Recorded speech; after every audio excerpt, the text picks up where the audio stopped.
साला अक्खा बॉलीवुड एक तरफ, इमरान हाशमी एक तरफ। अगर आपने बैड्स ऑफ बॉलीवुड अभी तक देखा भी नहीं तो भी आपको ये लाइन और इमरान हाशमी का कैमियो के बारे में पता ही होगा। It's everywhere, memes, reels, news. ना, मैं कंप्लेन नहीं कर रहा हूँ, बस ये सोच रहा हूँ कि क्यों आर्यन खान ने अपने पापा एसआरके से भी बेस्ट कैमियो इमरान हाशमी को दिया। इसके पीछे एक राज है और वो राज मैं इस वीडियो के एंड में बताता हूँ, तो आप पूरा वीडियो देखना। लेकिन उससे पहले जान लेते हैं द बैड्स ऑफ बॉलीवुड में छुपे हुए कई सारे secrets. The bads of Bollywood started streaming on Netflix on September 18। हमने भी रिव्यू किया था और बाकी सारे रिव्यूअर्स ने भी आर्यन खान और इस शो की काफी तारीफ की है और ये शो नेटफ्लिक्स में अभी ट्रेंडिंग पे है। ये शो इस जेनजी के लिए बेस्ट ब्रेन रॉट कॉमेडी बन गया है। इसमें कई सारे बॉलीवुड रेफरेंसेस है, Meta references, inside jokes, Easter eggs, industry secrets. ऐसा लगता है आर्यन खान एक चलता फिरता डिक्शनरी है when it comes to Bollywood. तो जान लेते हैं ऐसे कुछ hidden secrets from the bads of Bollywood. कुछ तो ओपन सीक्रेट्स है, लेकिन फिर भी मजा आएगा ये सबको अनपैक करने में। उसके पहले subscribe to matinee man and press the bell icon for latest notification. सबसे पहले मुझे एक स्पॉइलर अलर्ट देना होगा, क्योंकि ये जो चीजें मैं बताने जा रहा हूँ might spoil the show for you. तो जाइए शो देखिए और फिर हमारे रिव्यू और ये वीडियो देखने इधर वापस आइए। इमरान हाशमी को एक शानदार कैमियो दिया है। इसका मतलब ये नहीं है कि आर्यन खान ने एसआरके को इग्नोर किया। शो में मल्टीपल एसआरके रेफरेंसेस है और एसआरके का कैमियो भी काफी खास है, तो वहां से ही शुरू करते हैं। जब एसआरके अवतार से मिलने कैरवैन के बाहर खड़ा होता है, हाँ वही घंटे का बादशाह वाला सीन। घंटे का बादशाह। उनके पीछे खड़ी है his real manager Pooja Dadlani और bodyguard Ravi. It's a nice realistic touch to get things going. बाकी एसआरके रेफरेंसेस के बारे में बाद में बताता हूँ, पहले आर्यन खान के बारे में बात करते हैं। आर्यन ने खुद को भी नहीं छोड़ा इस शो में। और in the first episode itself show के बाहर एक एनसीजी ऑफिसर एक बॉलीवुड एक्टर को ड्रग केस में फंसा के ले जाता है। That officer resembles Sameer Wankhede, जिन्होंने आर्यन खान को रियल लाइफ में क्रूज में पकड़ा था। एंड आफ्टर द डायलॉग से no to drugs screen cut होकर सीधा आता है directed by Aryan Khan.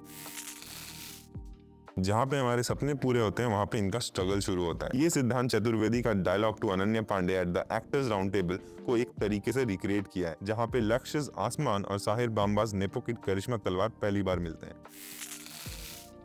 Nepotism debate और करण जौहर ना हो, ऐसा कभी नहीं हो सकता। शो में केजो ने खुद की पैरोडी करके एक एक्सटेंडेड कैमियो किया है और आर्यन ने उनको don't mess with the movie mafia dialogue दिया है। ये भी एक स्ट्रेट रेफरेंस है about Kangana Ranaut. Remember when Kangana ने करण जौहर को मूवी माफिया बुलाया था।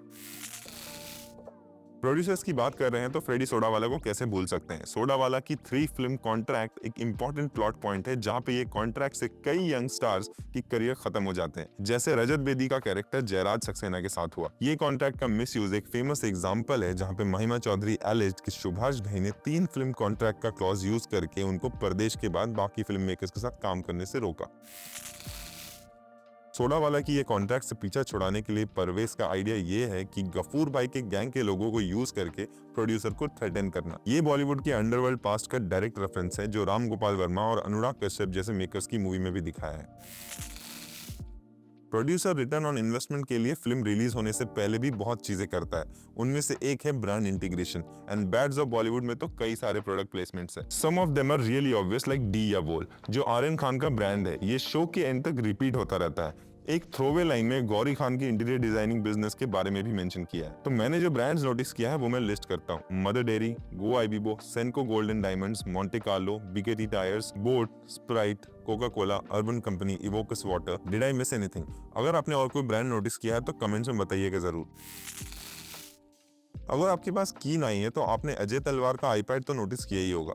एक इंपॉर्टेंट प्लॉट पॉइंट है ये। लेकिन आपने जो मैसेजेस तलवार को आए हैं, क्या वो नोटिस किया? नहीं ना, कोई बात नहीं, इसलिए तो मैटिनी मैन इधर है। वाइफ अनु, किड्स करिश्मा और शौमिक, इनके मैसेजेस तो एक्सपेक्टेड है।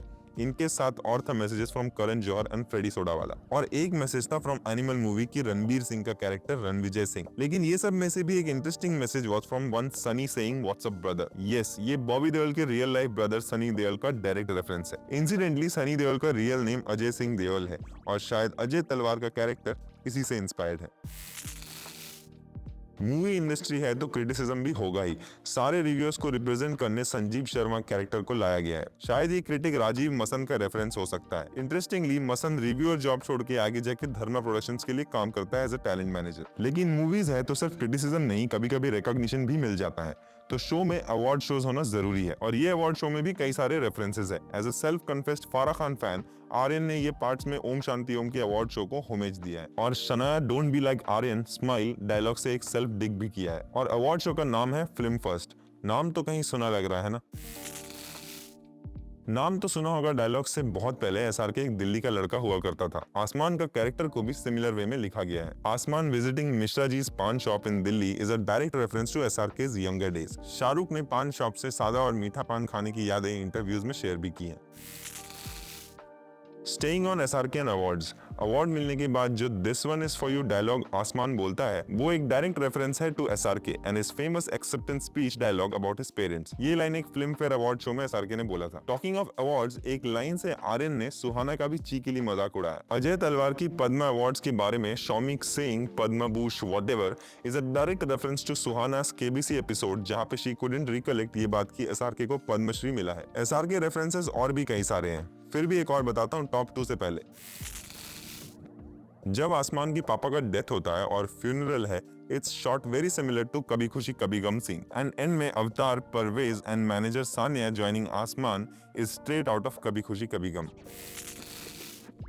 और अब आते हैं शो के सबसे बड़े ट्विस्ट पे। आपने क्लाइमैक्स तो देखा ही होगा और नोटिस किया होगा दुनिया हसीनों का मेला song. Interestingly this song from Bobby Deol's Gupt plays at the party when Ajay Talwar and Mona Singh पहली बार मिलते हैं। लेकिन ट्विस्ट तो आपको पता है, लेकिन मैं यहाँ पे ओरिजिनल वर्जन ऑफ दुनिया हसीनों का मेला की बात करना चाहता हूँ। ओरिजिनल सॉन्ग में मोना सिंह के जगह जो डांसर थी उनका नाम भी बॉलीवुड हंगामा के एक आर्टिकल के हिसाब से बॉबी है। और कोई डिटेल्स तो नहीं है हमारे पास वो डांसर के बारे में, पर हमारे पास एक इंटरेस्टिंग ट्रिविया है। जो दूसरी डांसर बॉबी देओल के साथ डांस कर रही है इन ब्लैक, वो है महरू शेख। मोना सिंह की जैसी जैसी कोई नई शो में अब पूर्वा अग्निहोत्री इस कैरेक्टर अरमान सूरी की मम्मी का रोल किसने प्ले किया है?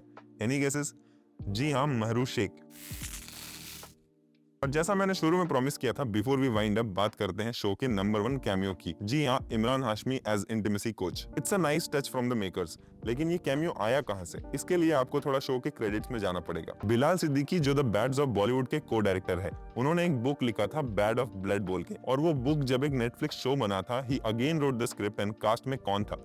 यस, इमरान हाशमी। बिलाल इमरान हाशमी का बिग फैन है और परवेज का बॉलीवुड एक तरफ dialogue is the best tribute he can give to Imran Hashmi. So tell us in comments which one was your favourite Bollywood reference in the show the bads of Bollywood. तब तक stay cinematic.